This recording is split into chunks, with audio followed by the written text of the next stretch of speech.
So yeah, today's video is sponsored by Verve. That's VRV, Victor Romeo Victor.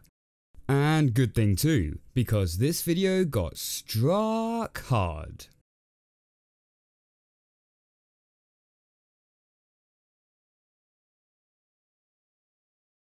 All Dogs Go to Heaven is another film I've seen highly requested throughout the comments section, and a film I remember hearing about as a child. But like with The Iron Giant, I refused to watch it, as I was predicting it would have an incredibly sad scene in it that would no doubt mess me up for a good few weeks. I think this was also amplified by the fact that as a child, I'd previously watched another Don Bluth film, The Land Before Time, and the death scene in that, spoilers, caused me to bawl my eyes out for days on end. So seeing that terrifying Don Bluth logo appear at the start of a film titled All Dogs Go to Heaven, I was just like, see ya. But with the recent passing of my own little dog, who decided to make the trip to doggy heaven last month, this film immediately popped back into my mind. Though I couldn't bring myself to review it immediately, as I was still feeling pretty down about my own dog's death, and having to review something about a dog going to heaven, the review would have looked something like this. Didn't Itchy Jr. look happy playing with his father? Didn't Scratchy Jr. look happy playing with his dad until they got run over by the thresher? Wasn't that a beautiful cartoon? But a month has passed on, and I think I'm ready to brave it, and this review has been 20 years in the making. So let's finally take a look at All Dogs Go to Heaven.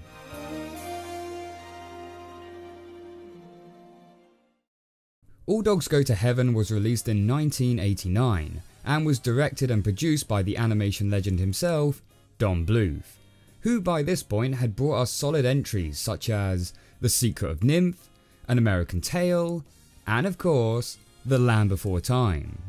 But unlike the previous films, this one didn't do so well at the box office, both financially and critically. Why could that be? For a studio that by now had the reputation of being the next Disney? Seems a bit off for it to fall from grace. Was the film just not up to the usual Don Bluth standards? And if not, why could that be? Well, let's take a look and find out. The film opens up with two dogs trying to break out of the dog pound, the two dogs being our main characters, Charlie and his best friend, Itchy. Charlie runs a casino along with his business partner, Carface. Yep, Carface, that is actually his name. Hey, Carface, you decent? It turns out that Carface was the one who framed Charlie and got him sent to the pound in the first place, because he wants all of the business shares to himself. So as a result of Charlie busting out, he decides to up his game as he plans on getting Charlie incredibly drunk to have him killed by a car on the pier. My, what an upbeat film this is so far. And to the audience's shock, actually succeeds. A good dog,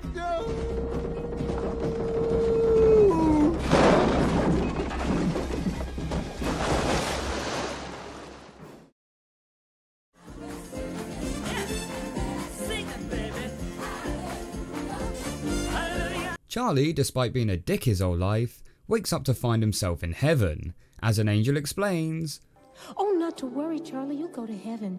All dogs go to heaven because unlike people, dogs are naturally good and loyal and kind." Charlie, not content with the idea of living the rest of his life in paradise, decides he doesn't want to stay in heaven, and after a sexually tense dance scene... You must have studied dancing. You have natural rhythm, unusual for a whippet. I'm getting dizzy.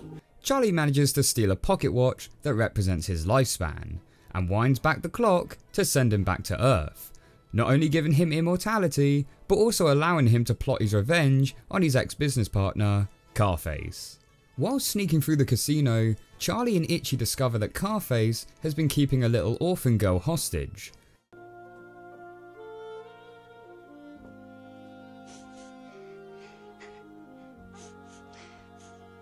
Charlie, why don't you have a seat right over here for me? The girl, named Anne-Marie, has the ability to talk to all animals, and so Carface uses this ability to get knowledge on which animal is likely to win the next race, so he can manipulate the odds for his casino. Charlie and Itchy rescue Anne-Marie. Poor child. Kidnap her.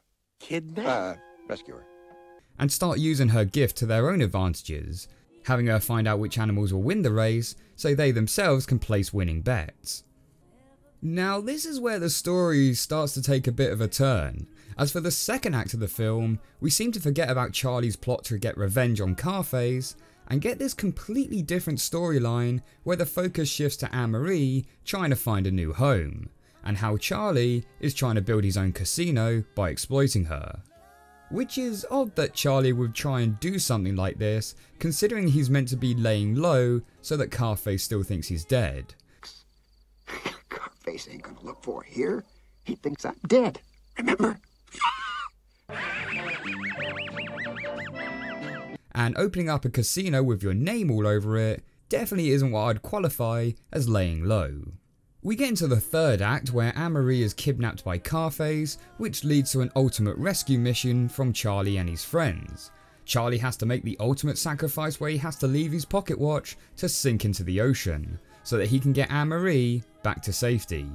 Leading to an emotional goodbye at the end, where Charlie, who was meant to go to hell for stealing the watch, is redeemed as a good boy and returns back to heaven. If you're watching this review, then chances are you're a fan of animation. And chances are if you've been watching this channel, then you're a fan of darker and violenter animations. Well, if you'd like to see a whole bunch of that, you can click the link below to get access to Verve Premium.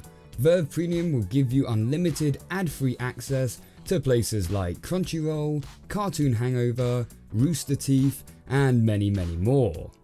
Verve is available on consoles such as Xbox and PlayStation, and on both Android and iOS mobile devices. Here you can find access to a whole bunch of anime, being able to watch awesome shows such as Dragon Ball Super and Attack on Titan. But if this is you, What's an anime? don't worry, because Verve also gives you access to sites such as Boomerang and Nixplat, where you can watch a whole bunch of classic Western cartoon shows, all from your childhood. All you have to do is click the link in the description or go to vrv.co/SteveReviews, where you'll get to sign up to a 30-day trial period of Verve Premium. And the best part is, if during those 30 days you don't think Verve Premium is the best thing for you, you can cancel your trial at no additional cost. It's a win-win. That's vrv.co/SteveReviews. Thank you so much for listening, guys. Now back to the review. Now the plot for this film is both its strength, but also its weakness. Let me explain. On one hand, you have a really bold and original idea, where our main character is a dick. Where are your parents? I'm an orphan. She's an orphan. She doesn't have any parents. Who gets killed off, comes back on borrowed time, which gives him immortality, and is now in control of his own life. Literally. But technically, if anyone were to get hold of the watch, they could also control his life too. Now this idea starts off really strong in the film, but then during the second act, this plot arc is completely thrown out the window, as Charlie is no longer preoccupied with getting revenge, but rather just making a casino of his own. And the main conflict of the film is him trying to manipulate Anne-Marie without her catching on to his tricks.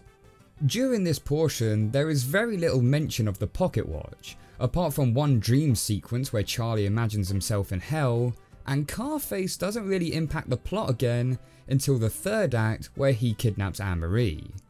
And let me tell you, this kidnapping is sudden. Anne-Marie runs off after overhearing Charlie telling Itchy about how they're just exploiting her.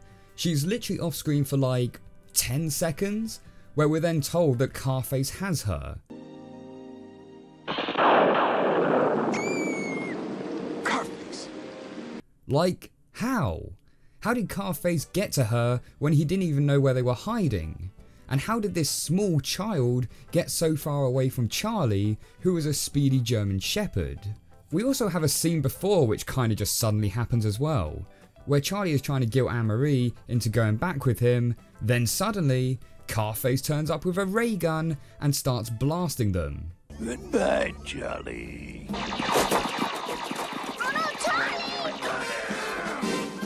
Yeah, a ray gun, but we'll get back into that in a bit. And the whole life watch element isn't really brought up again until right at the end, where Charlie drops it into the ocean. As a result, the third act with the big rescue seems rushed and a little bit forced.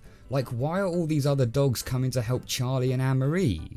They've hardly been seen throughout the film, so what's the real connection here? Why is Itchy suddenly caring for Anne-Marie? Last we saw, he wanted to ditch her and leave. He tried to kill me, Charlie, and you was out gallivanting with this girl. I say we should lose the girl, get out of town, Charlie, you and me. Why is Carface's sidekick now doing good deeds? Last we saw of him, he was still evil. It's like the film had two different stories it wanted to tell, one being between Charlie and Carface, and the other being between Charlie and Anne-Marie, but couldn't decide on which one to go for, so tried to mesh them both into one. Now don't get me wrong, each of these plots are solid on their own merit, but for the 1 hour and 20-minute runtime, the film just couldn't flesh them both out. I've got some theories as to why this was the case, but a bit more on that later. For now, let's take a look at the characters.